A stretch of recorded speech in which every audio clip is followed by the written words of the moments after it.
This is Hemet. And Jessica. And you're listening to the Friendly Atheist Podcast. Please go to patreon.com/Friendly Atheist Podcast to support the show. If you give $5 a month, you get ad-free episodes. And I want to give a shout out to the people on our Discord, which we have, and the link is in the show notes for anyone interested. Yeah. Unbeknownst to us, the people there have formed their own community and are often doing amazing things. And they're about to start a Friendly Atheist Podcast at the movies event. So FAP at the movies. And God damn it. Did you think of that or did they? I wish I did. Oh, good job, boys. They are going to be watching a movie live and making snarky commentary on voice chat. Like they a are watch telling along. me. Oh, a voice chat thing. On voice chat Okay, cool. over Discord. Their first scheduled thing is October 7th. Which is a week from whenever you're hearing this, I assume. And they're watching 2 movies I've never heard of, but I'm very intrigued by. They're debating. They're voting on this in the Discord network. It's either Darkest Dungeons or Velocipaster. Listen, can I throw in my vote for Velocipaster because they also did that movie on How Did This Get Made, and Mikey will not watch it with me, and so I need an excuse to watch it. I was told by the mods they have it set up so you could vote for your favorite movie. They will kind of RSVP. Yeah. There's a way to do that as well. So if any of that intrigues you and you want to watch with like-minded people, oh, that sounds so fun. Yeah, join the Discord and they'll have everything set up for you in there. Again, link to that is in the show notes. October 7th is a Thursday. Do you have a time? It's a Thursday, so it is. Do I have a time? I am told 7 p.m. Central Time, but don't quote me on that. Okay. And then also, oh God, happy early birthday Thank you. to Jessica. Thanks very much. And it's funny because it's Thursday night. We usually record on Fridays, and my birthday is on a Friday this year. And I decided, screw that, we'll just do it early. Jessica. Yeah. But we're doing a night recording, which we haven't done in genuinely like a year. This is true. And so we're having some wine. We're going to have a nice long rambly episode. The air is off, so I'm already sweating. As I told Jess before we started this, I not only have so many stories, but a few of them I'm like, they're going to take up like half the episode. Yeah. So this will be a 7-hour episode. Great. Really quick before we jump in, my other podcast, Cooper Duper, just dropped its grand finale. We made it through all of David Lynch's movies, ending on a 17-minute black and white short called What Did Jack Do?, in which David Lynch interrogates a monkey about murdering a chicken or something, and it's so dumb and terrible and weird. And I was very uncomfortable, like, landing the show and being like, and for our last thing, it's this pile of garbage that I don't understand. But anyway, so that's all out, and it's done for now unless David Lynch comes up with a new project or there's season 4 of Twin Peaks or whatever. But yeah, if anyone is interested now that it's all bingeable, there you go. Have at it. Go nuts. All right, let's start with this story because I think I'm the proudest of this one. Here's the backstory you want to know for this. Okay. There is a church called Bethel Church in California. It's one we have talked about in the past because it's kind of like Christian Hogwarts. It's a school that says, like, magic is real. The supernatural is real. We will train you to use your powers. I think I tried to bully Ross Blotcher into doing one on that with Probably. On Ona Ross and one of their longtime pastors, I don't know if he's the founder of the place or pretty close to leadership there. His name is Chris Valentin. And the reason I know this guy's name is because last year, because these people they all think of themselves as prophets who can speak to God. And in 2019, he said God was so angry about Donald Trump's first impeachment, he was going to ensure that Trump gets a second term. Like, this is what God was telling him. It was guaranteed, he said, because, and I'm quoting here, the Lord wants it. The second term of Donald Trump. And then, of course, that did not happen. And here's what surprised me, and we did talk about this on the show. After Trump lost, Valentin posted an apology online. And he said, I prophesied that he would not be impeached and the fact that he would win another term. And I was completely wrong. I take full responsibility for being wrong. I have always believed that when you make a public declaration, that if you get it wrong, you have to make a public apology, which... All right. Look listen, at that. I do not believe in anything he says, but I appreciate that he stands behind his word. And he got a lot of backlash from right-wingers who are like, dude, Really? there's election fraud. He didn't lose yet. Oh, I forgot that people are unhinged from reality. Sometimes they forget that we're all not living on the same plane.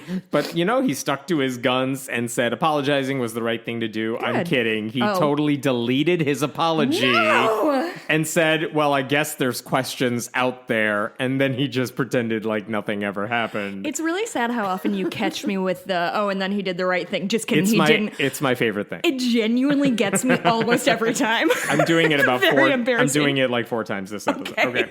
So anyway, that's the guy we're talking about, and that's the church we're talking about. Okay. So here's what happens. A few weeks ago, like beginning of September, Chris Valentin, who's posting old sermons on YouTube because, they have a YouTube channel. He has stuff that's not up there. Yeah, you post it up there. Gotta make that content, baby. Hey, absolutely. That's not weird. He posts an old sermon that he gave in 2014 up on YouTube. What he doesn't realize is what he thinks is a totally awesome sermon during a youth worship camp or something. Uh-oh. It actually had he was preaching about purity culture and the importance of abstinence, which again, to him is like, this is a standard sermon I've given before. It had some things in there that are arguably sexist, misogynistic, things like that, because that's what happens in that sort of world. Yeah. And a TikTok user, her name is Rachel Spears, she posted like a 1-minute video that's basically several short clips of that sermon with her face reacting to the things, and then basically saying, I'm posting this because that stuff disgusts me, and I don't want anyone else to deal with like purity culture the way I had to deal with it. So she posted this thing. And let me tell you some of the things he says in this minute-long compilation of clips. Girls, I'm just going to say this to you. Guys are stimulated sexually through the eyes, women through the touch. Oh, I have such bad news for him. And then he says, if you, sure, you say otherwise. Is this his excuse for, like, not getting laid? Because he's like... Man. Anyway, go ahead. Well, he says, like, if you suggest otherwise, well, guess what? Quote, whatever, you're a freak. I'm sorry, oh my God, how old are these people? All guys like seeing things, all women like being touched, and that is it. That is a binary. There is nothing else. There is no overlap. You said this was a youth group that he's talking to? He's speaking to young people for sure, yes. Can you imagine being told that something as small as being like aroused or attracted to people by seeing them makes you a quote-unquote freak? Can you imagine taking on that burden of everything? Yeah, if you're a woman and you like looking at men, like, nope, you're wrong. Nope, it's just okay, so there's that. I'm not done. I'm going to try to, we're going to spend forever on this. This is why.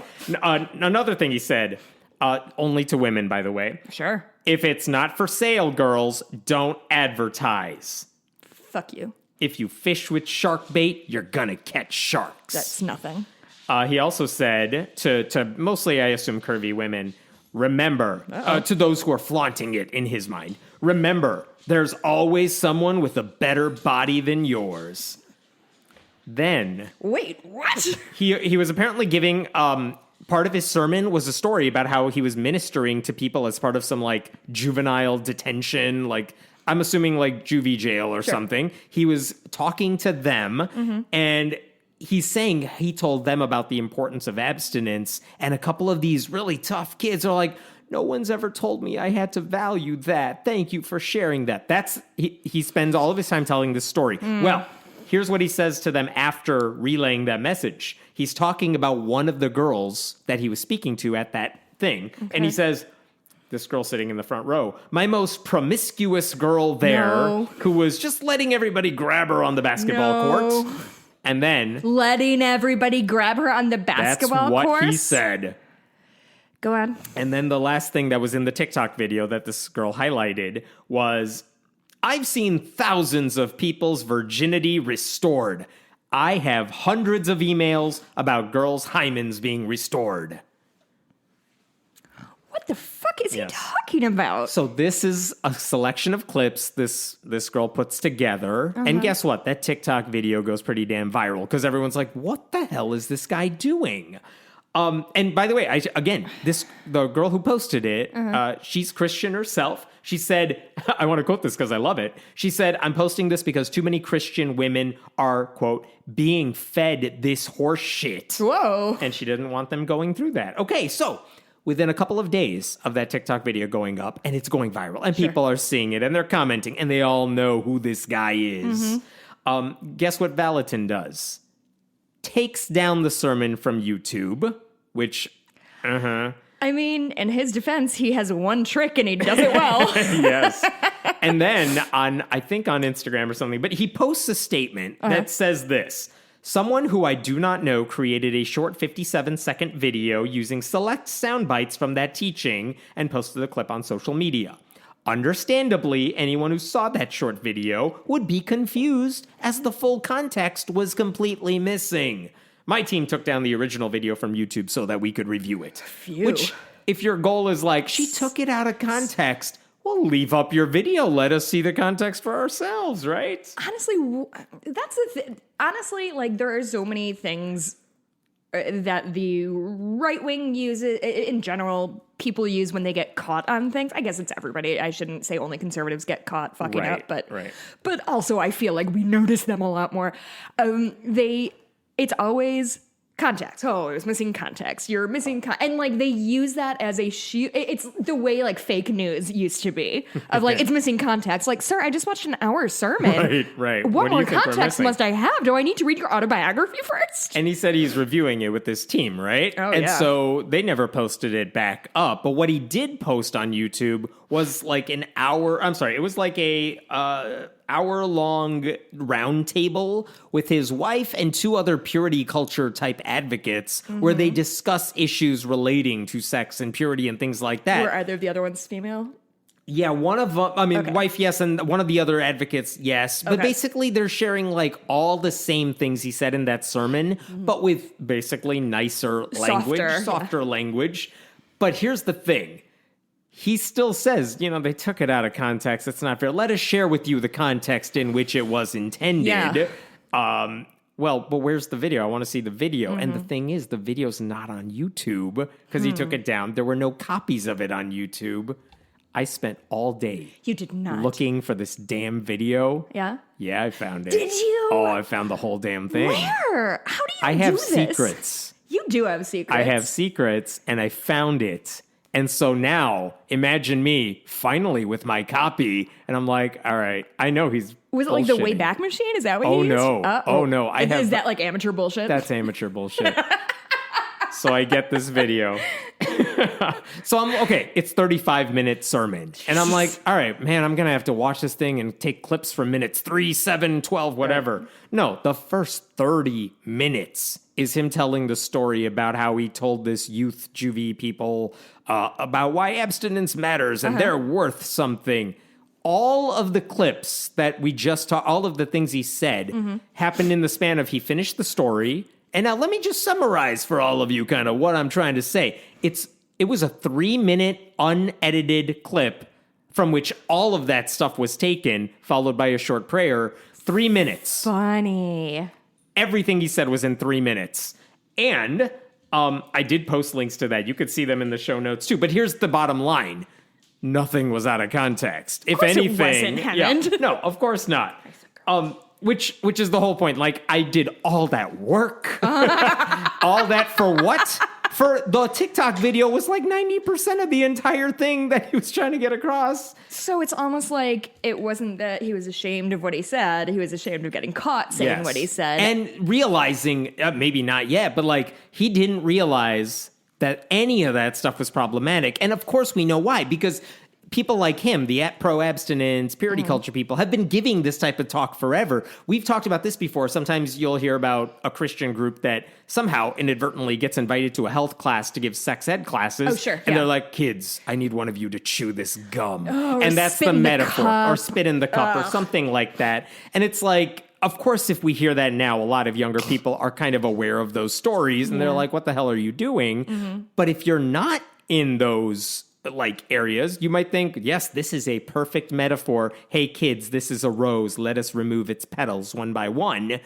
And they think it's fine. It's always worked. It's always a good analogy. Someone in the crowd is like, wow, I've never looked at it that way. So, of course, he didn't see anything wrong with it. But I'm just waiting for him to now respond, because the full context is out there for anyone who wants to see it. So did you post the whole thing to your yes, site? I posted the whole damn thing. Good for you. Fucking journalism, man. Yeah, that's what we'll call it. More like stalking and trying to find a thing, but I'll take it. But like there's no nice way to say the stuff he is trying to say without basically being sexist, without the double standards, because the whole time he is only talking to women when he's saying all this stuff in that clip. Men don't have to do anything. Women are responsible for them. He goes through this whole thing where he's like, this was not in the TikTok video, but it was in the 3-minute clip, where he's like, ladies, if you're like wearing something that you shouldn't be wearing, and then he wears like a button-up shirt and he starts removing his own buttons, and he's like, if you're walking around like this.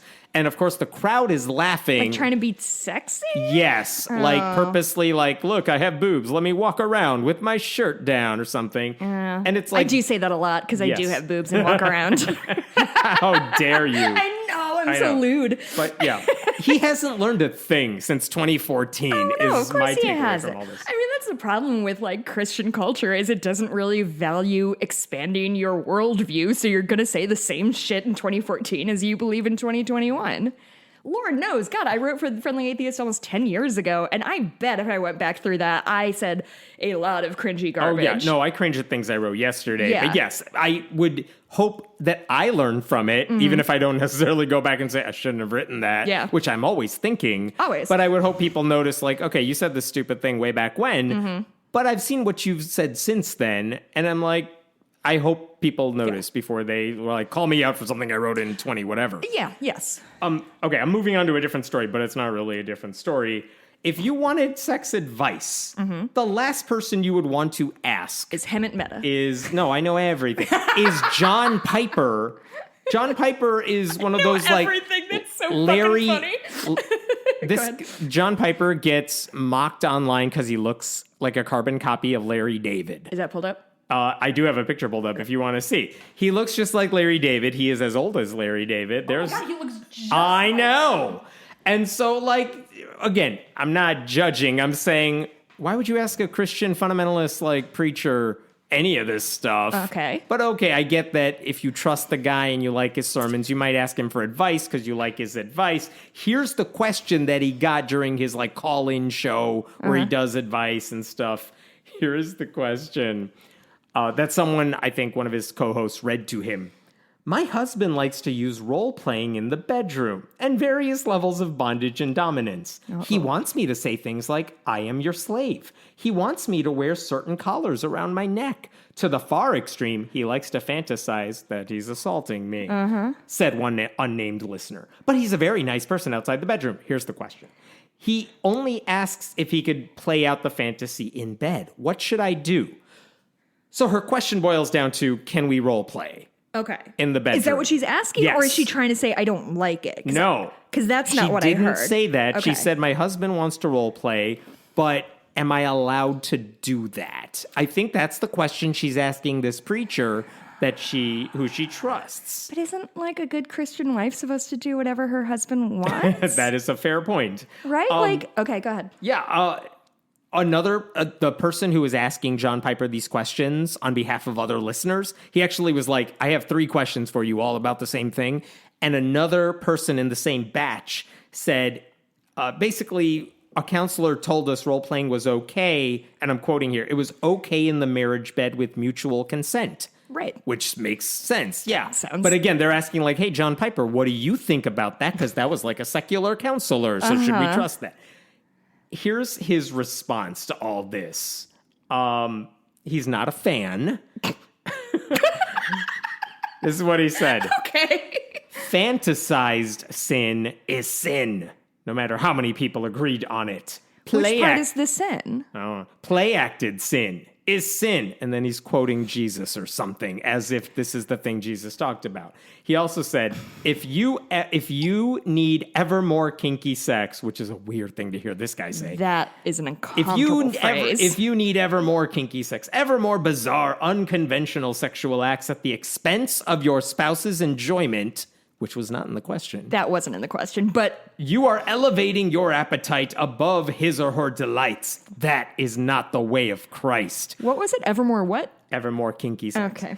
That is not the way of Christ, which I think he just said Jesus did not role play, which I had to listen to repeatedly because I'm like, is that what he said? I think that's what he said. I think canonically didn't Jesus have his V card when he died? So he wasn't married. We don't know what he did before 33, really. That is He was true. Gone. I learned about that in Dogma, the movie.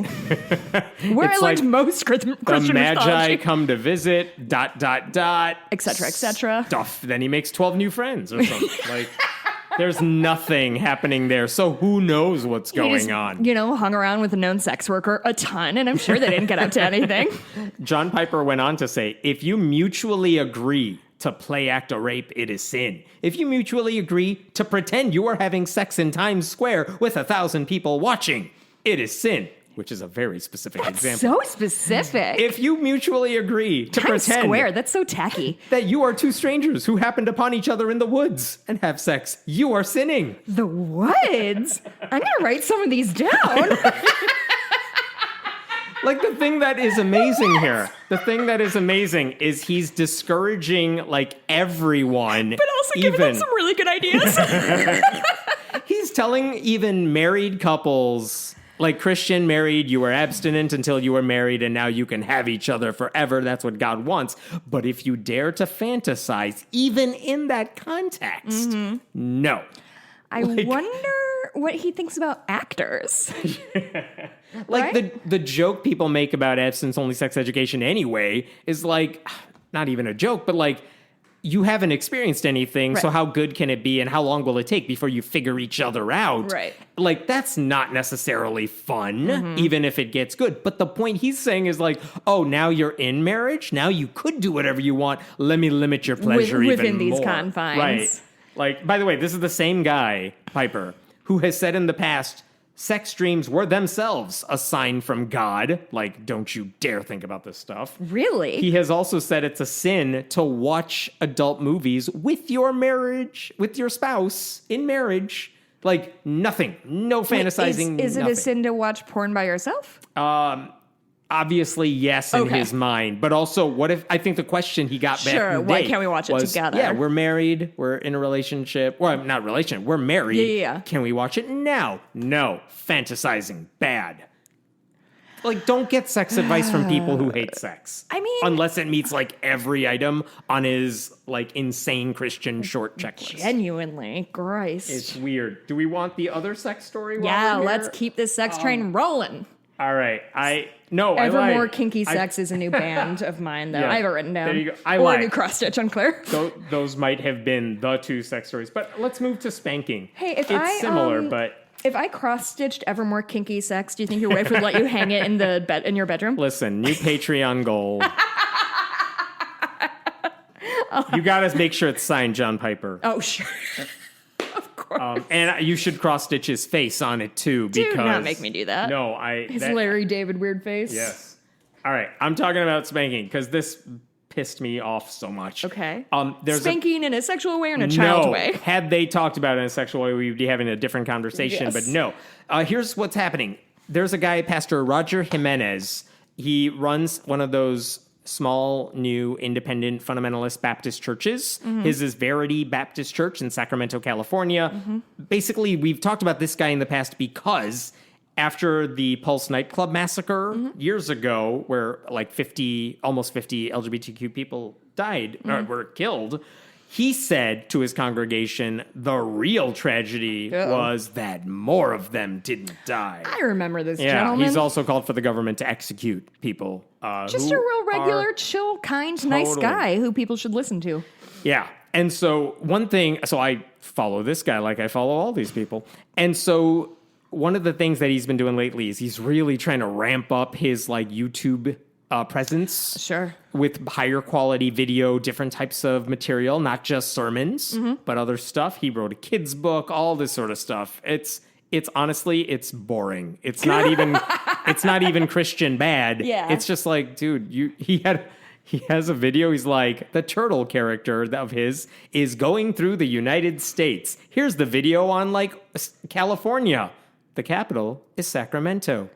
End of video. You're like, what? Why would a kid watch this? That was boring. Why did a turtle have to tell me that? This isn't even the point. Saying to me right now? Okay, Sorry, go ahead. it's Keep late. going. Anyway, one of the things he has actually put some time and effort into is making this series of videos where he talks to his colleagues in a scenic setting, mic'd up. So you have this beautiful background. He was at Mount Shasta in California. Like, looks like snow is falling in the background. And they're just having a conversation about hot button issues and topics. Finally. Yeah. Finally, someone's going to tackle these issues.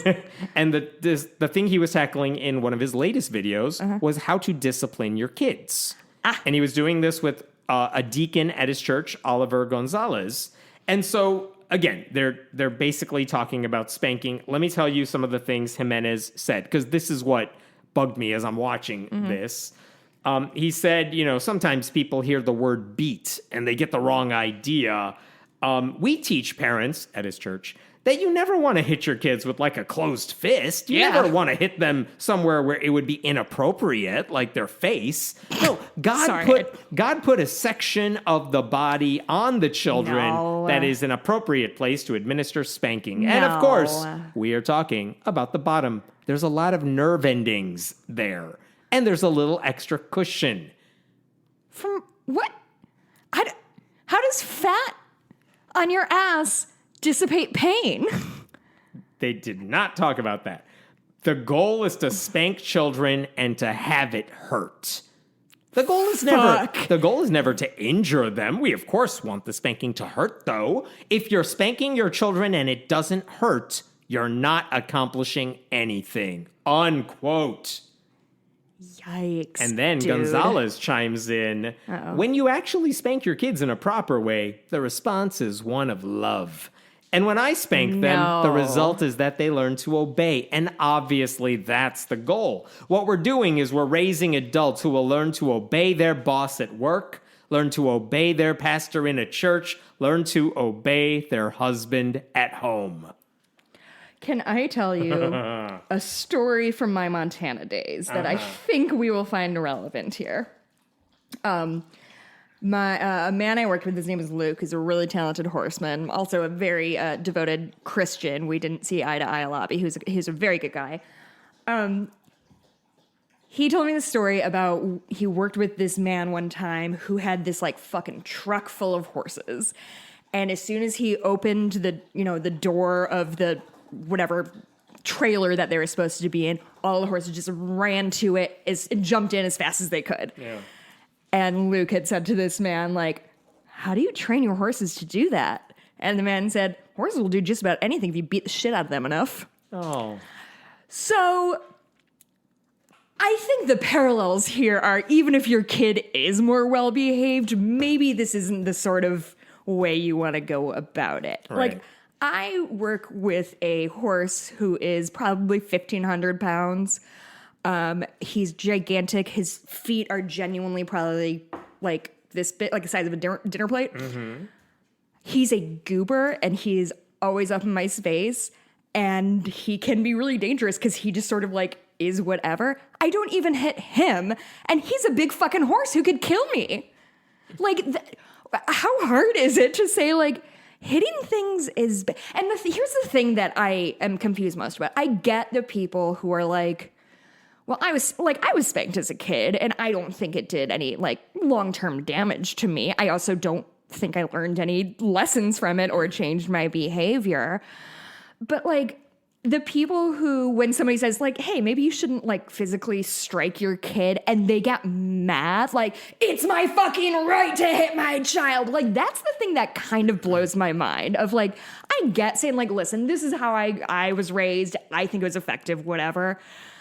But the fact that there's, I mean, it must just be defensiveness, right? Of, like, But the fact that they're so mad that anybody suggests, like, hey, maybe hitting a human is wrong, which we know as adults. I know as an adult. I mean, you would think that if your parents spanked you and you're saying my kids are obeying me now, maybe they're just saying something to avoid getting hit. And two, like, yeah, I'm sure they say they love you. They also, as anecdotally, plenty of victims of that are like, no, I grew up to resent my parents. I did not share things with them. I don't want them to be a part of my life. Well, I broke the cycle with my own kids. Things like that. And again, if you grow up to be the type of person who says, I was spanked as a child and I grew up just fine, it's fine. It's like, no, you grew up to be the person who thinks hitting your kids is okay. 1200%. You're not okay. Yes, you think you're fine. You're not. And these are the same people who are like, oh my God, my daughter doesn't talk to me anymore. I don't know why. Like, people are so baffled why, like, their family doesn't choose to spend time with them outside obligations. And all they do is be terrible to them. Like, imagine these two guys at this church went to the most beautiful spot they could find with quality equipment and decided, what should we talk about that would really help people? Let's talk about how to beat your children. And that's like, so it hurts. It's really fucked that he's like, it has to hurt. Like, it's not enough to like... I was shocked because usually... Like, if you look at, there's a classic book written in the early 90s by Michael and Debbie Pearl called To Train Up a Child, which is kind of the I want to beat my kids handbook for fundamentalist homeschooling Christians. Listen, I don't trust people who say they want to train up a horse or a dog. Those are troubling words. They're quoting a Bible verse that says if you train up a child to basically obey you, like he'll turn out right. He'll go on the righteous path. Don't quote me on that. But they're quoting a Bible verse, but basically they're saying, get your kids obedient fast, and they'll grow up right. Because if you fail when they're kids, they're doomed. And even they're like, we don't want to hurt them. We just want to make sure they understand what they did. Now, here's what you should do. If it's a larger kid, use a tree branch. Whoa! Yeah, that's in the book. I hope that wasn't too loud. That just startled me. That is the sort of shit that's in that book. Branch? Yeah, this is one of those books that people got mad at Amazon for even allowing it to be sold in the same way they might like do with COVID, anti-COVID stuff or anti-vaccine stuff. Like, get rid of it. No one is being helped by you selling this book. Jesus Christ. Whatever. But that's where they're getting... They didn't cite that book, but the ideas overlap. But these guys, unlike a lot of the people who followed that book, are like, yeah, we do want to hurt them. That's the whole point of this. Like, otherwise, what's the point? You said it out loud. You weren't supposed to say it out loud. But they don't see that as something bad. Do you know where the origin of the phrase "rule of thumb" is from? No. It is because I don't know when the origin is, but the rule of thumb was meant to say, if you have to beat your wife, you can't do it with anything narrower than your thumb. Because if you hit somebody with something narrow, it'll like rip up their skin. Right. But if you hit them with like something wider, it just bruises and doesn't draw blood externally. And so that is what that is from. You know what? That's a thing I've learned like 20 years ago. I wonder if it's actually true. I've never looked it up. All right, I'm going to move on to something that is more in our regular wheelhouse. Okay. Because I had a difference of opinion on this than several atheist groups that I usually fall in. I agree with in a lot of ways. Here's what happened. New York has a new governor after Cuomo stepped down, Kathy Hochul. Democrat, fairly liberal Democrat as well. And obviously she's still relatively new in the position. So she's still in that process of like trying to establish herself. Sure. And all the stuff that's hard to do for anybody. Last weekend, she was giving a speech at the Christian Cultural Center in Brooklyn. And I don't know if she worships there herself. She is religious, but I don't know if that's her church or she was just invited to speak there. But she did give a speech there as governor, not as a random person who happens to go there. And one of the gist of her speech was, we all had to be vaccinated to be in this room right now. This church I don't know if they require vaccinations or strongly encourage it. I don't remember what the rules are. But she was basically saying there's nothing contradictory between getting vaccinated, wearing masks, and living out your faith. There's nothing hypocritical about that, even though some conservative Christians have been arguing that. So on that point, yeah, of course, I'm right there with her. Let me tell you what she said, because this is what angered some atheist groups. Okay. We are not through this pandemic. I wish we were, but I prayed a lot to God during this time. And you know what? God did answer our prayers. He made the smartest men and women, the scientists, the doctors, the researchers. He made them come up with the vaccine. That is from God to us, and we must say, thank you, God. Thank you. And I wear my vaccinated necklace all the time to say I'm vaccinated. Oh, cool. All of you, yes, I know you're vaccinated. You're the smart ones. But you know there are people out there who are not listening to God and what God wants. They know who they are. I need you to be my apostles. I need you to go out and talk about it and say, we owe this to each other. So that's her speech. Oh, I love it. Okay, so I'm hearing that, and I'm like, okay, I get the religious language. She, in a lot of ways, she's talking like Joe Biden often talks. Sure. Which is, he's religious. Yeah. Of course, his words are going to be faith-based in some way. But I took that to mean, look, there's no contradiction between vaccines and the masks and our beliefs. Yep. And we can use the language of religion because I'm speaking to a Christian audience here in church, even though it's on YouTube, people can see it, but I'm speaking to a church audience. Yeah. Let me use the language you're comfortable with, and maybe I'm comfortable with, to encourage you to do the thing that I would be asking you That's if how in a fucking secular public thing. speaking works. Yeah, she'd be saying the same thing to a secular crowd, maybe with different words. But the message itself, I mean, she's not proselytizing. She's not telling anyone she's not saying get vaccinated because God wants you to. She's telling a Christian crowd, hey, if you believe in God and God does everything, this vaccine could easily be a gift from God, which makes sense to that audience. So this is the dilemma. I hear that and I'm like, it's a religious politician speaking to a religious crowd using religious rhetoric. I forgot it was a politician. Yeah, I mean, it's not illegal. No. It's not wrong, even though she's speaking as governor and not a private citizen or something. I wasn't bothered by it. Yeah, I'm not. She wasn't talking to people like me. That's the thing. Sure. Right? Yeah, we are not her primary audience. There. Not in that talk we're right already there. vaxxed. I should say, I want to make sure I'm pulling this up. Like the Freedom from Religion Foundation, and they're not the only ones. I think American Atheists too. I hope I'm not wrong there. They were very upset about these statements. They were asking her to refrain from doing that ever again. No. Come on, guys. Yeah. No. Let me quote from the Freedom from Religion Foundation after they explain what she did. Okay. She appears to be insensitively saying that God did not want great things for the 1 in 500 Americans who have died in the pandemic. No. The FFRF leaders reminded her that the vaccine did not come on high like manna from a deity, and that it is the heroic scientists, doctors, and researchers who deserve the praise, She not said God. that. She said God gave us those scientists, researchers. So fucking what? Yeah.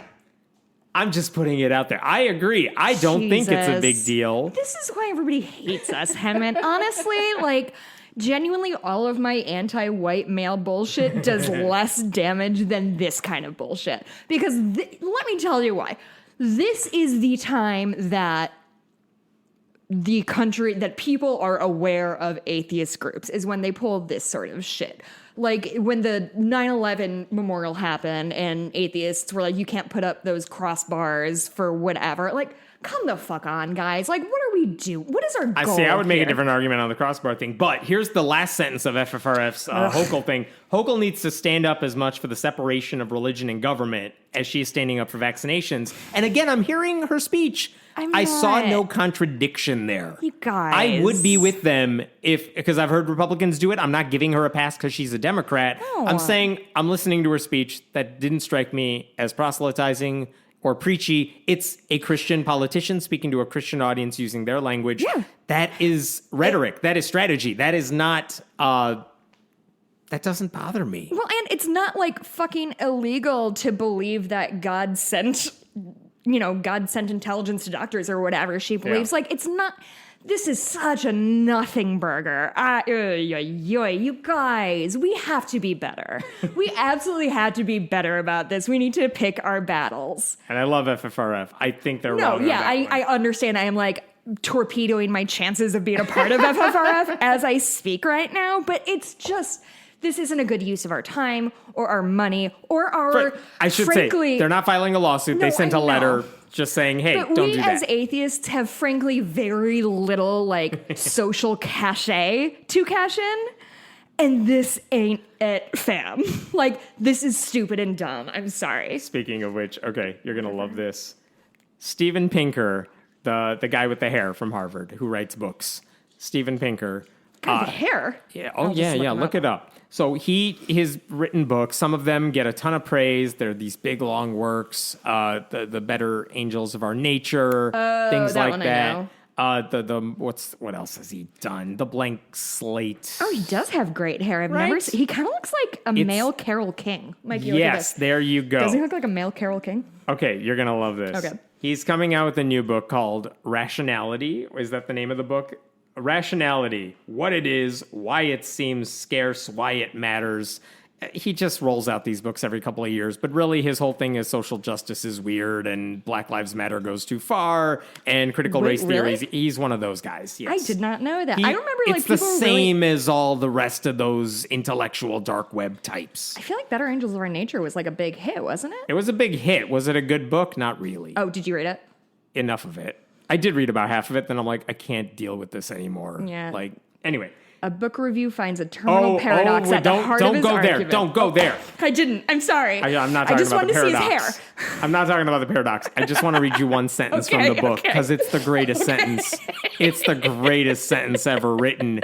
And it's the only thing anyone's going to remember from this book. Great. Because otherwise it's one of those like, rationality is important. Let me not tell you about my friendship with Jeffrey Epstein now. Like that sort of thing. Okay, here's the... Associated with Epstein? He basically argued in court that the law as it stands doesn't really let Epstein, you can't find him guilty. The law doesn't really address the thing he did.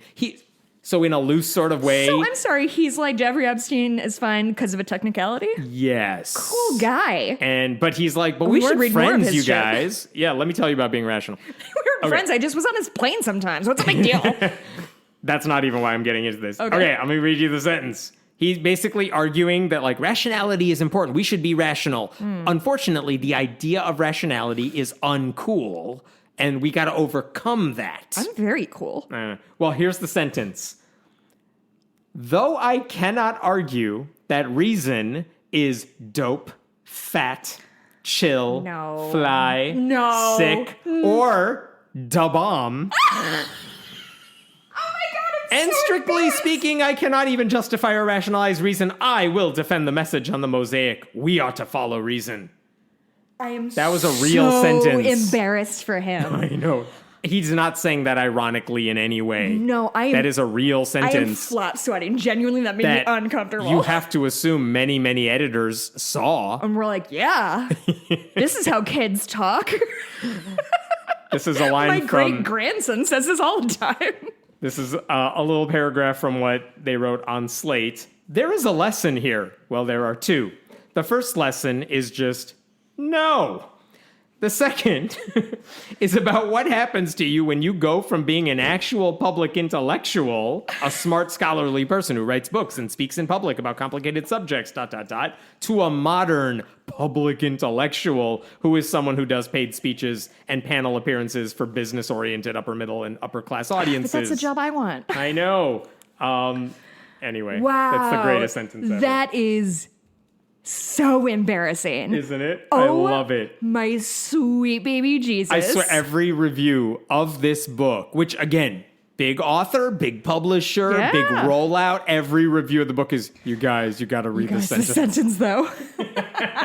It is glorious. That's very funny. Okay, this story. I don't think anyone's heard this story because it's local and it's not in the news really. Okay. Ooh, do you have? I'm so excited right now. Do you have the follow up on the Bennett thing that's happening? Go on. What? No, you say your thing. All right, I'll say my thing. You figure it out. Okay, we're in Cedar Rapids, Iowa. There is a school district there, the Linn-Mar Community School District. They have a board of education. I think there are 6 members on it. They have 3 open seats, and elections are on like November 2nd, whatever's coming up. Okay. So elections are a month from now. There's like a bunch of people running for these 3 seats, which is good. You want to see people run for school board. To run for office, for that particular office, the rules say you got to have a petition 50 people need to sign your petition saying, yes, I want this person on the ballot. Okay. So 50 people have to sign it. They even say, if you look on there, like, if you're interested in running, here's what you got to do. There's a 1-page little PDF. And on it says, yeah, you need 50 signatures. We would actually encourage you to get some more, maybe 60, 70, because inevitably some of these are going to get disqualified. That's generally what they say when you're running for any kind of office. Exactly. Everyone tries to get a few more than you really need, because you assume some of them will get knocked out for being duplicates or someone challenges them. Yes. Yeah. So there is one of the people running for this for school board. Her name is Geraldine Jones. She submitted her petition, and it became very clear to other people who saw the thing she turned in that the signatures for a husband and wife at the same home looked basically identical. They're like, two different people did not write these things. And she basically said, yeah, they didn't. Though when I knocked, I'm going to make this up, so don't quote me on this. But she basically said, I knock on their door to get signatures. Maybe the husband's at work, the wife was home. And I'm like, would you sign my petition? And the wife would sign it. And then the wife would ask her something like, can I sign on behalf of my husband? He's not home right now. And she's like, sure. And the people at the door said, sure. So they signed on behalf of their husband. Okay. But Iowa law says you're not allowed to do that. The person signing any elected office signature thing has to be that person. Okay, so there's the dilemma, right? Like, and if you knock out all those husbands' signatures, I think there were 16 of those husbands who didn't actually sign their own names. If you knock those out, she doesn't hit the 50 name threshold. Okay, so there's the dilemma. Again, local, low stakes. Sure. The question is, should she be on the ballot?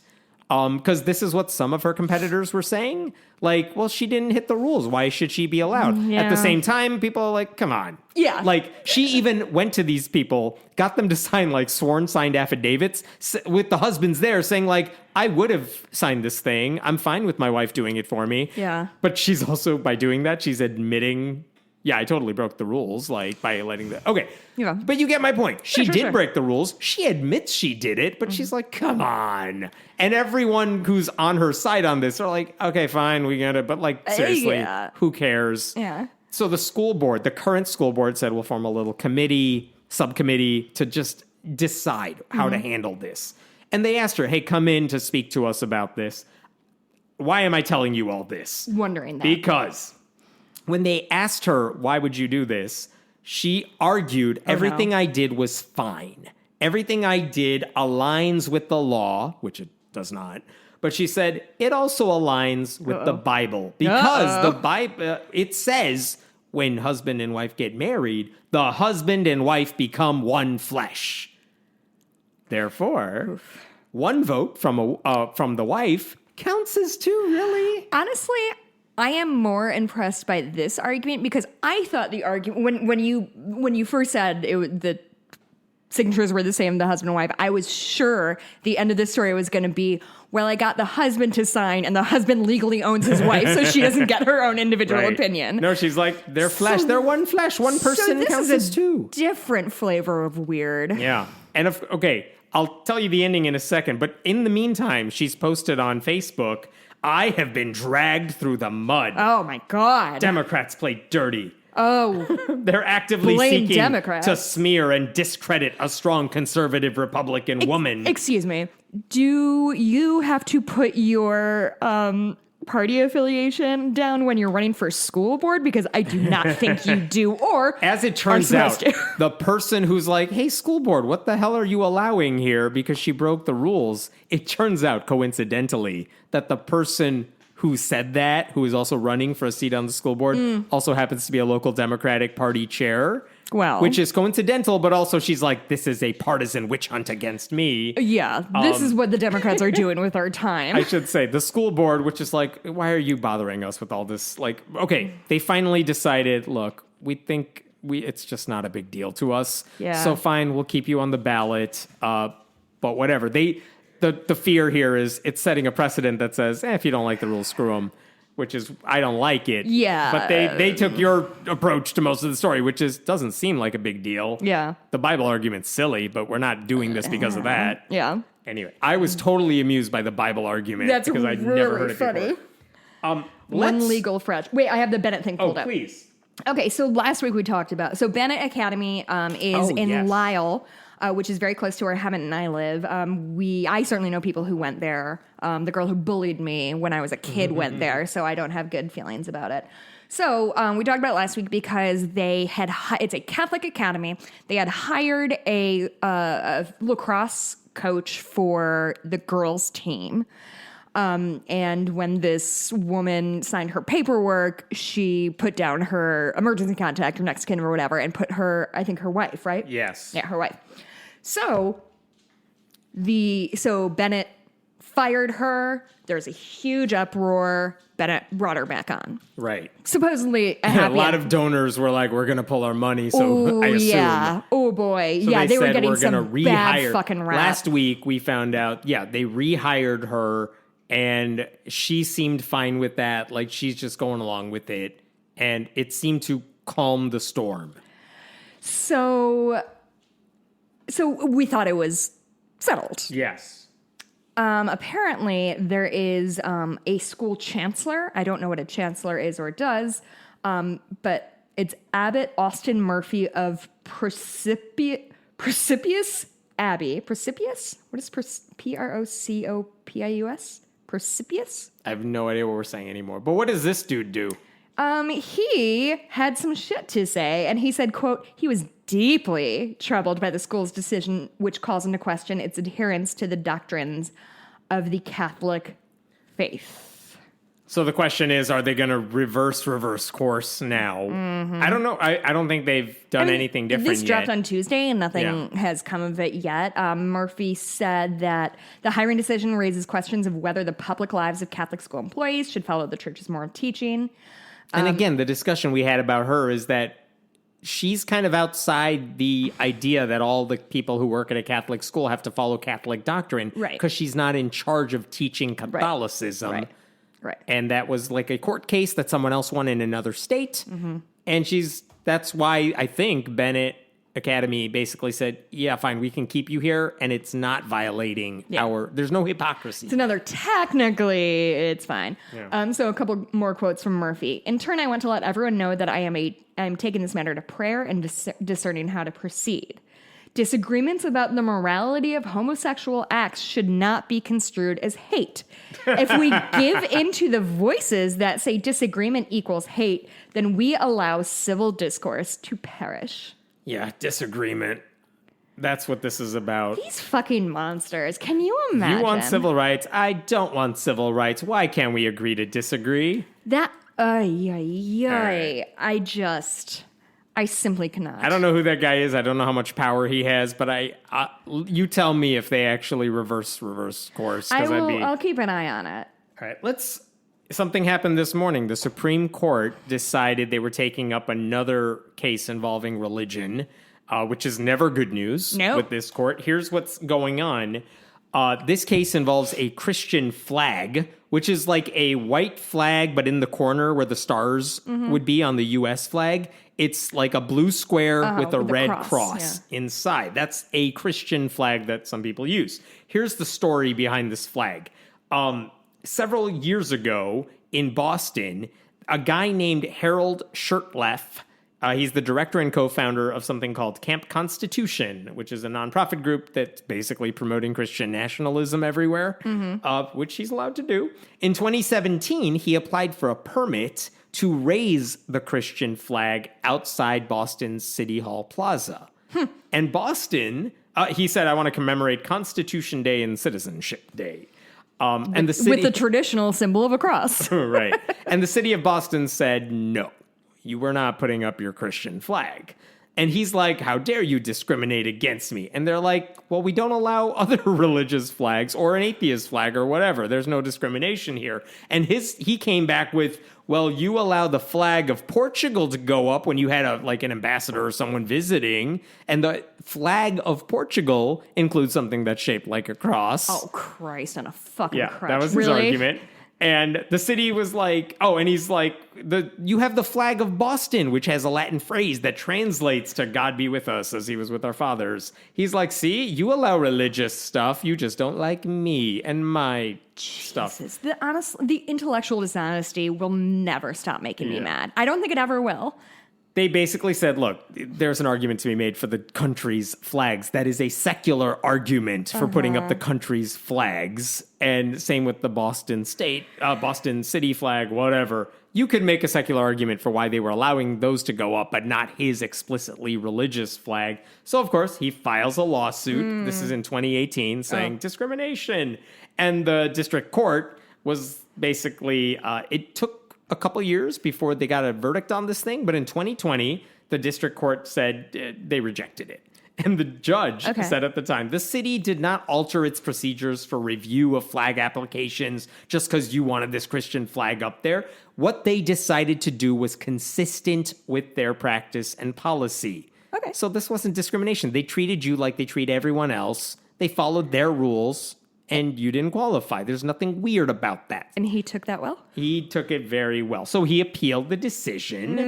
By the way, the judge in that district court also said, what about the Portugal flag? What about the Boston flag? She said, all of these flags, although they contain religious imagery, are secular flags of sovereign nations. Thank fucking Christ somebody has their head on their shoulders. The court is not convinced that flags of countries or secular organizations and entities that contain religious references or imagery are the same as the Christian flag that this guy wants to fly from the city's flagpole. Yay! Yeah. So he appeals that decision. And last summer, pandemic summer, this goes to an appellate court. All these church-state separation groups and atheist groups are like, just keep what you got. The district court's decision was the right one. Right. Just keep that. And they said two things. They said the original decision was... it fits with our understanding of the Establishment Clause, no establishment of religion. And Boston's policy saying we're not doing any religious flags, that's good for religious freedom. Like, it respects diversity of all city residents. And by declining his demand that it display a religious symbol, the city upheld its respect to all religions. Okay. And earlier this year, so now we're in 2021, earlier this year, the First Circuit Court of Appeals said, yeah, the earlier decision was the right one. The refusal to fly the flag simply cannot be construed to suggest the disparagement of this guy's religion.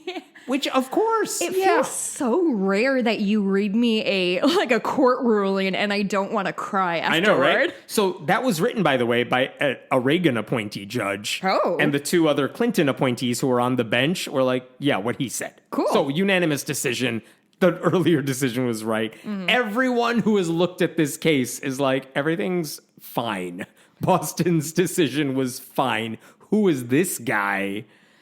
So the guy's like, I want the Supreme Court to look at this. Sure. They don't have anything better to do. And Thursday morning... Fuck off, really? This is what the Supreme Court said. They said, of all the cases we're going to hear next term, this is going to be one of them. Yeah. Oh, Christ. Yep. So Why again... did you let me feel so nice I for know, like the last 3 minutes? I had you going for a second. And remember, this is the same court that when... Ruth Bader Ginsburg was on it and Amy Coney Barrett was not. This is the same court that said yes to a giant Christian cross on public property. And again, I think the argument we talked about at the time was, why did some of the liberals sign on to that one? And the reason was they knew they were going to lose it. And so they were signing on to a narrower interpretation that said this giant cross has always been up there. Yes. So like, okay, if it was up there 100 years ago or something. Don't put up any new shit. Don't put up new shit. That was their way of like trying to limit the damage. But now it's not a 7-2 decision like back in the day. Now it would be an 8-1 decision because Ruth Bader Ginsburg was one of the dissenters there. So now we have a court that has said like that we already know the 6 conservatives on the court are leaning in the direction of religious privilege, that if you say I'm doing something because of my faith, no one can say no to you. I don't want to wear masks in a pandemic. Are you Christian? Me sad? Okay. It's 90 minutes until my birthday, and now I'm sad. I'm trying to get this all in before your birthday. Am I supposed to ring in 36, the most important age, sad? Welcome to my life. Quick sidebar. Speaking of... Wait, are you done with that? Pretty much. I mean, they're taking up this case. I mean, to me, it seems like it's going to be one of those other decisions where, of course, the conservatives are going to say it's okay for the flag to go up, and the 2 liberals left on there, or whatever, 3 liberals left on there, will try to do whatever they can to limit the damage. Either they write a nasty dissent, or they're like, fine, we agree with you, but only on these terms. And again, they could theoretically say, fine, the city can't discriminate against religious flags on the basis of religion if they allow any other flags. But Boston could change their rules to just say no one gets to put anything up anymore. That's a way to fix it. Guess who's about to buy a ton of Islamic flags? Right. And Satanists could get their flags up there. How glorious would that be? Great. I mean, I know how the verdict's going to play out, and I also know what the response is going to be. So, like, the best thing you can hope for is we know what the court's going to do. Let's start printing up those Satanist flags. Make them pay for it after they do what they're totally going to do. But anyway, this is the thing that's going to happen. The question I don't know the answer to, partly because I'm not a lawyer, partly because who knows what the hell's going to happen, is what's the real issue at stake here? Yeah. Is it like any agency can't discriminate, can't say no religion when it's advertising or anything like that? Like, what does the new rule have to be? It's just giving them carte blanche that is, as long as it's backed by my religion, then I can do whatever the fuck isn't that just the aim of the GOP right now? If like, you can't make me do anything I don't want to do, especially if it's because of my religion? Yeah. And that's where the court's heading to. Republicans. They can genuinely go jump up their own ass. Which is something John Piper disapproves of. It's a good one. Thank you. Do you know who John Hinckley Jr. is? The guy who shot... shot Reagan? Yeah. So speaking of Reagan, that gentleman, John Hinckley Jr., not Reagan, just got out of jail. He's out of jail with no restrictions. And I think the family... was like against him leaving. Of Reagan? Or of his family? The Hinckley family? Reagan's family, whoever's left, is like, yeah, no, we don't want him out. I'm sorry, I don't want to speak because I don't have it in front of me and I don't remember. But there was controversy over whether they should let him go, even though he's super old now. But also, why are we letting him free? Look what he did. Yeah, it is kind of strange, but I mean, he and I don't know where his mind is at now. I don't know where his mind was at back in the day. Has he served his time? Has he really paid the price for it? Moving from a Washington psychiatric hospital to his mother's home. Right. His mother is still around. God, his poor mom. Can you imagine being like an 80-something-year-old woman and then your son gets out of jail and you're like, oh, now I have to fucking care for you again? These are my golden years, John. Anyway. Think about what you've done. This is the one case where spanking is like, okay. Well, I mean, maybe if he'd been spanked more or less, he wouldn't have done what he did. Unclear what caused it. So the assassination attempt was in 1981. So Reagan had died 40 years ago, which is Jesus Christ. So if Reagan had died, Bush would have been president, at least in that first chunk of the 80s. He theoretically could have run again in 88, I think. Yeah, because he wouldn't have fulfilled his whole term. How do you ever wonder, think like the sort of like butterfly wing effect of like, what do you think the world would look like now if Reagan had been... I don't do it in that situation. I do it with the Al Gore 2000 situation where he should have won. Sure. And imagine that domino effect right there. Oh, well, I do it with the Reagan thing because he should have died. But then what would have changed? And I'm not taking what would have changed? I think that I think that Reagan had charisma. Yeah. That sort of lubricated, for the lack of a better term, his ideas to make them more palatable. You think it wouldn't have gone as well I'm if George sorry, do you H.W. think H.W. is a particularly charismatic gentleman? Or do you think he's a wonky nerd who apparently grabbed women's asses? Well, he was in a wheelchair, I think, if I remember right. Anyway, I do not think that Bush could have gotten the things done that Reagan did just based on like lack of public support, based on lack of charisma. And I haven't thought about that. Yeah, I haven't thought about the Reagan one much. All my domino effect stories begin with 2000. With 2000, which is honestly super fair. And another Gore story. I think I saw someone on Twitter like, can you imagine if Gore went around doing rallies saying, I won the election like a year after 2000, and like he actually had a reason to do it, unlike Trump. Anyway. All right, here's one for you. Okay. Since we're talking about Veeps. This is in North Carolina. They elect their governor and lieutenant governor on separate tickets. They don't run together. Oh, interesting. And so the governor is Roy Cooper, who's a Democrat. The lieutenant governor is a guy named Mark Robinson, who's a Republican, who only won with I think 52% of the votes. Like really close race. The Republican won the lieutenant governor position. Okay. But thankfully, the governor. Tell me what state this is again. This is North Carolina. But anyway, that guy's lieutenant governor. He's basically irrelevant unless something happens to Roy Cooper. But of course, he's planning probably to run for governor at the next possible opportunity. The governor training wheel job. Yes. So last weekend, he was at a thing called the Salt and Light Conference, which is a Christian thing. What is that a reference to, I wonder? Oh, religious references. But here's some of the things he said. Because, this is Marjorie Taylor Greene level unhinged. Oh, good. Insanity. Because I get that he's going to speak about God to this audience. Again, same with Hochul. Not weird in and of itself. But here's what Robinson said. As for this not being a Christian nation, yes, it is. If you don't like it, I'll buy your plane, train, or automobile ticket right up out of here. Okay. ... This Excuse will me, always be... Sir? Yes. Is that offer on the table? I would like to move to Scotland, please. Yeah, this will always be a Christian nation. It was established by him. God Almighty said, this is a nation I can get behind, so this is still a Christian nation. Okay, so what there's about England? that. Wasn't that like the big Christian nation? Wasn't that supposed to be God's chosen leader of the people? Nope, America, U.S. That's what God likes, nothing else. So God's plan was we're going to populate this land with millions of individual tribal groups who, live amongst each other, sometimes in harmony warring, with sometimes the environment, sometimes warring, sometimes not. What God wanted was for some white people to show up on the shore, kill all of those people. Yes. And then continue to mine the earth until it's basically stripped of all of its goodness. It's in the Bible. Cool. In the Third Testament. Cool. And then he's not done yet. So after declaring how this is totally a Christian nation and everyone else is wrong and very David Barton-esque lies about the history, then he gets to this. I'm going to read this part because it's insane. I'm tired of turning on my TV after a school shooting and watching folks come together on school grounds where they done told me I can't pray, I can't bring my Bible, can't mention my God, can't say nothing about Jesus Christ. But as soon as there's a school shooting, everyone's down at the schoolyard praying. ...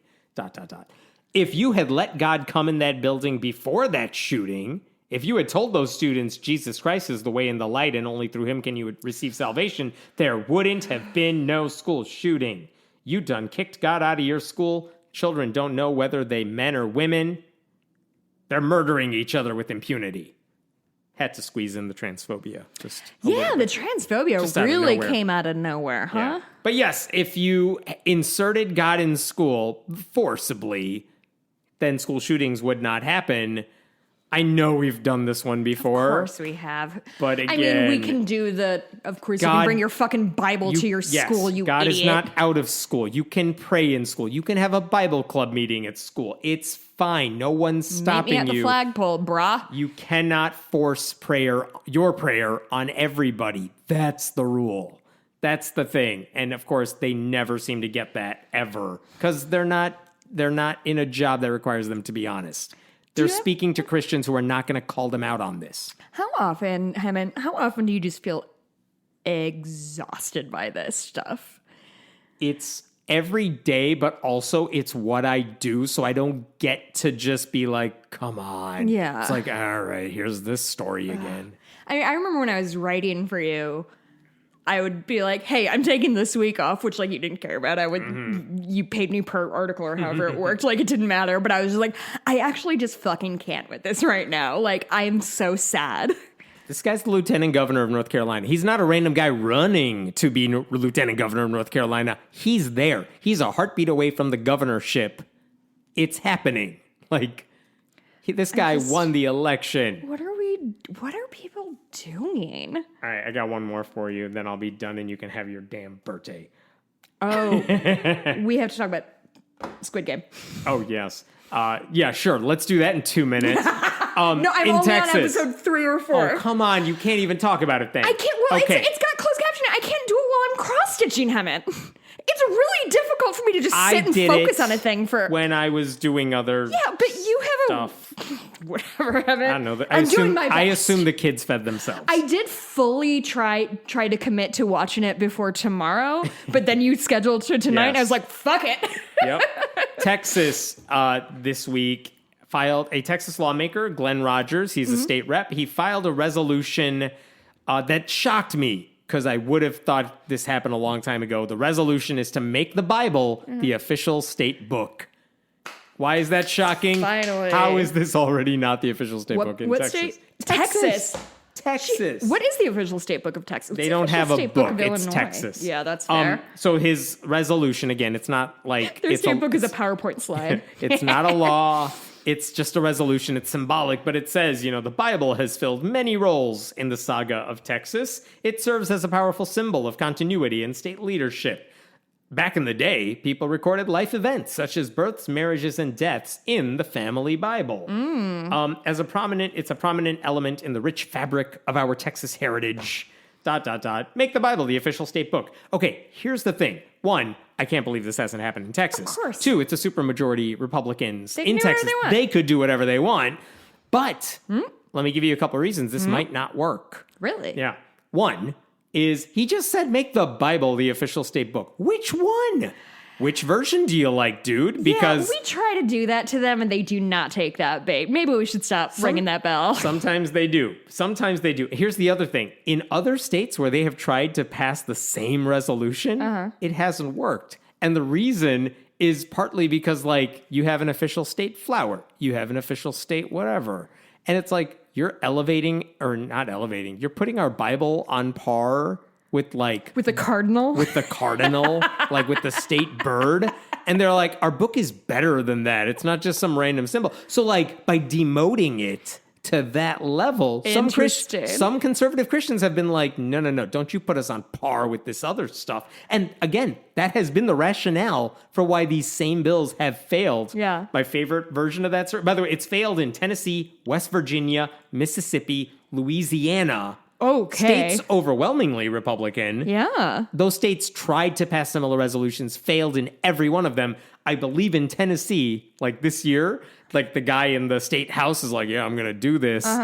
And a Christian in the state Senate said, oh, hell no, we're not playing this game. Wow. And the way they put a stop to it, because they did have a Republican majority, is that the guy who's in the state Senate, it turns out if you have a bill in the House, whoever signs up as the first co-sponsor of a bill, in the other chamber, they get to decide when it goes on the legislative schedule. So the guy really quickly is like, I'm the co-sponsor of this bill. And then he just never scheduled it. No. It was so good. It's like, oh, you're very good at this. I like it. Winning and losing on technicalities in this episode, I feel. But again, if this resolution doesn't pass in those states, I know it's Texas. I know they passed all the crazy bills. Right. There's a chance even if this does pass, it's one of those what did you think was going to happen? But it may not, because there's a lot of Christians who are like, don't put our book on this level. You better be the King James Version or else. And if you just say Bible, you're not talking about the real one. There's a lot of reasons they may not like this. And this guy was sloppy in the way he wrote the resolution. Oh, of course. So, who knows? And also the thing I don't get is if you want to have a state book, have a book that defines your state. You could have a Cormac McCarthy book, a Larry McMurtry book, people who define Texas. No, that's not even in consideration. Did you know those authors off the top of your head, or did you look them up earlier? Studied them way back in the day. You know what I mean? If you're in, Alabama, you could have To Kill a Mockingbird. That makes sense. Name another book from a state. I don't know. Did Abraham Lincoln write a book? Maybe that should be Illinois. There was one. I don't know. Don't ask me trivia. I'm done with that. Born in Kentucky, I think. I don't know why we're the land of Whatever. Lincoln. Cowboy books is what I'm getting at. That's your Texas book, not the Bible. That has nothing to do with it. It's a dumb idea. I did have like 3 other stories, and I'm like, I don't care about them anymore. Oh, okay. We're I mean, good. if you want to be done, I still have plenty of gas in my I tank. wrote down we do have to talk about Pinker's sentence, and we did, so I'm good. I mean, Christ. Boy, oh boy, this was a lot. How long are we gone? 7 hours. Oh, cool. We haven't even That gotten explains to Squid Game. the 14 glasses of wine I've gone to. Yes. Cool. This is fun. I'm glad we did this at night. Since we're dropping this early, if you are in the Chicagoland area and, okay, so on Monday, as we're talking, so Monday, October 1st, 2nd, 3rd, 4th, the Supreme Court is going to see, actually, do you have info about the case that the Supreme Court is going to be looking at about Roe v. Wade? December 1st. December 1st? I thought it was... Yes. There are rallies taking place soon. Oh, I thought they were deciding on it on Monday. They're going to hear the argument in December, and they'll decide on it probably in June. Why did I think they were deciding on it? Anyway. They do a lot of crazy shit. Yeah. Well, regardless, there is some shit is going down with Roe v. Wade and the Supreme Court coming up. So this weekend there's certainly in Washington and Chicago are the only ones I know for sure. There are some pro-choice marches. I'm going there with my friend Anne, and if anybody is in the area, hit me up. Maybe we can all march together. My sweet. I saw the poster she made. It's very nice. Oh, I didn't make it. My husband made it. He is the talented artist, and I am a goon. Like I literally hold markers, and I'm like, I don't know why. So anyway, so I'll be there. I think it's 11:30 Daily Plaza is where we're kicking off. So I will be there with my marching shoes on. If anybody would love to join me, I will be there. Reach out. I guess that's all I had. Oh, you know what I want to tell everybody? Yes. Hemant and his wife are coming out to dinner with me tomorrow night. It's the first time we've gone out in a long time. Genuinely. With people. Do you know the last time the 4 of us hung out? No. It is right before I went to TAM for the first time. Remember we met for that? We met at that bar in Oak Park. I don't remember TAM. That's been forever. It's been genuinely. It's been probably 8 years since you and your wife and me and my husband and another couple is joining us. But it's gonna be fun. And apparently, Happy early birthday. Hemant did a lot of legwork to get his kids supervised. They I guess know how to manage cage. the home. Yes. You don't want to vacuum. Yes. Anyway, you can find me on Twitter if you would like. I'm at Jess Blumke, JESSBLUEMKE. No, you're not. Yeah, I am. I thought we changed it. My Twitter handle? I changed it to Jess Blumke. All right. From Blueberry. You don't know. It's late. He's had half a glass of wine. He's out of his fucking mind.